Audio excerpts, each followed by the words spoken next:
le cadre du renforcement de la transparence dans la gestion de la dépense publique, un module informatique dénommé e-fournisseur a été développé par l'État de Côte d'Ivoire pour permettre aux opérateurs économiques de suivre en temps réel leurs opérations depuis la phase d'engagement jusqu'à celle du paiement.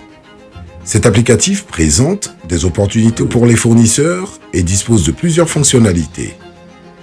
Pour le fournisseur, e-fournisseur permet d'accéder facilement et en temps réel aux informations d'une opération budgétaire ou comptable dont il est le bénéficiaire, réaliser des économies d'échelle car l'information est disponible sans se déplacer, éviter de se tromper de bonne foi dans la mesure où il peut vérifier l'authenticité d'un bon de commande, s'approprier le circuit de la dépense publique. Dans cette vidéo, les fonctionnalités d'enrôlement et de suivi d'un bon de commande sont déroulées. Enrôlement des fournisseurs. L'adhésion au portail se fait en deux grandes phases. Le code e-fournisseur de l'entreprise peut être récupéré sur un bon de commande notifié ou auprès des services de la Direction générale du budget et des finances ou de la Direction générale du trésor et de la comptabilité publique. 2. L'inscription en ligne. Lorsque vous obtenez votre code e-fournisseur, rendez-vous sur le portail e-fournisseur à l'adresse e-fournisseur.gouv.ci.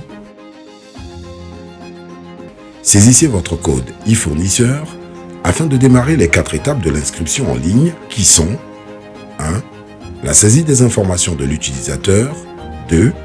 L'ajout des pièces justificatives. 3. L'acceptation des conditions d'utilisation. 4.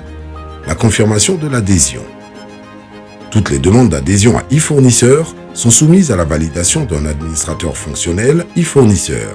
Avant de commencer, vous devez vous munir d'une copie numérique de votre pièce d'identité, de la lettre d'autorisation signée par le responsable de l'entreprise et du registre de commerce ou de la déclaration fiscale d'existence. Un modèle de lettre d'autorisation est disponible sur la page de saisie du code e-fournisseur pour vous aider à établir ce document.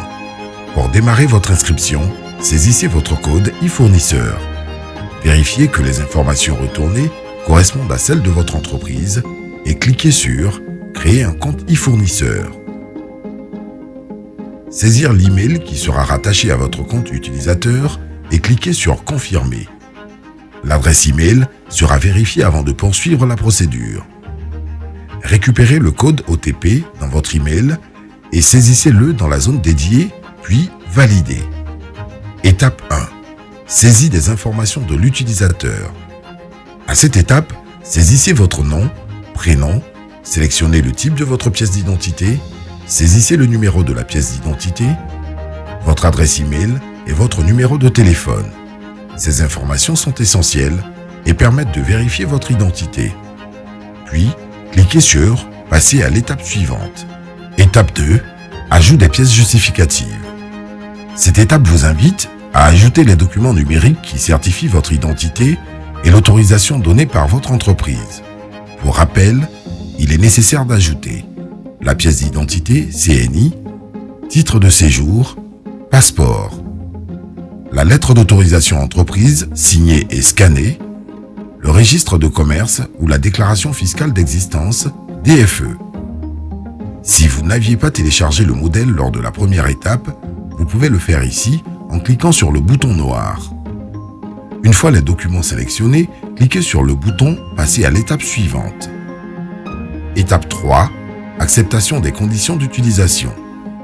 Cette étape vous invite à prendre connaissance et valider les conditions d'utilisation du e-fournisseur.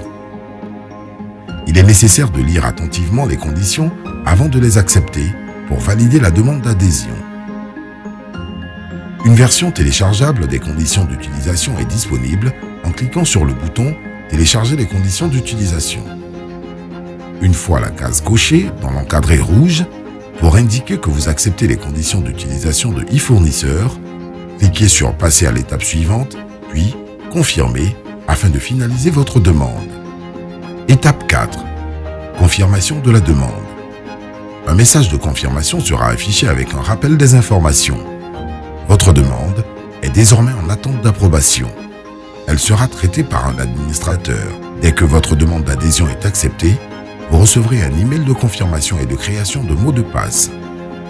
Vous serez alors redirigé vers une page de création de mot de passe où vous pourrez saisir votre mot de passe personnalisé à l'aide du clavier visuel. Suivi d'un bon de commande. Pour suivre vos bons de commande, vous devez vous connecter à votre espace e-fournisseur en saisissant vos informations de connexion puis l'OTP que vous récupérez dans votre boîte électronique. Une fois connecté à votre espace, il faudra cliquer sur le menu Commande publique puis sur Engagement par bon de commande pour afficher la liste de vos bons de commande. Vous pouvez personnaliser cette liste en affichant ou en masquant les colonnes que vous souhaitez. À partir de cette liste, vous pouvez rechercher le bon de commande que vous souhaitez suivre en saisissant dans la zone de recherche le numéro de votre bon de commande. Cliquez sur Détail, puis sur Détail de l'engagement par bon de commande pour afficher le détail du bon de commande que vous souhaitez suivre. Vous pouvez consulter les informations essentielles du bon de commande, telles que son numéro, son objet, le montant. Dans le tableau avec le code de couleur rouge, vous pouvez consulter la liste des liquidations, c'est-à-dire les services faits, rattachés à votre bon de commande. Dans le tableau avec le code couleur orange, vous pouvez consulter la liste des mandats, c'est-à-dire les ordres de paiement rattachés à votre bon de commande. Dans le tableau avec le code couleur verte, vous pouvez consulter la liste des règlements, c'est-à-dire les paiements rattachés à votre bon de commande. L'historique de traitement subi par votre bon de commande apparaît dans le tableau de couleur grise. Si vous souhaitez voir le détail de l'évolution du traitement d'une liquidation ou d'un mandat, il vous suffit de cliquer sur Détail. Les informations détaillées de la liquidation ou du mandat apparaissent. Dans les liquidations ou mandats en cours de validation, vous pouvez consulter à travers une frise les étapes déjà franchies qui sont matérialisées par un disque vert, l'étape actuelle par un disque bleu et l'ensemble des étapes à venir dans le circuit de validation.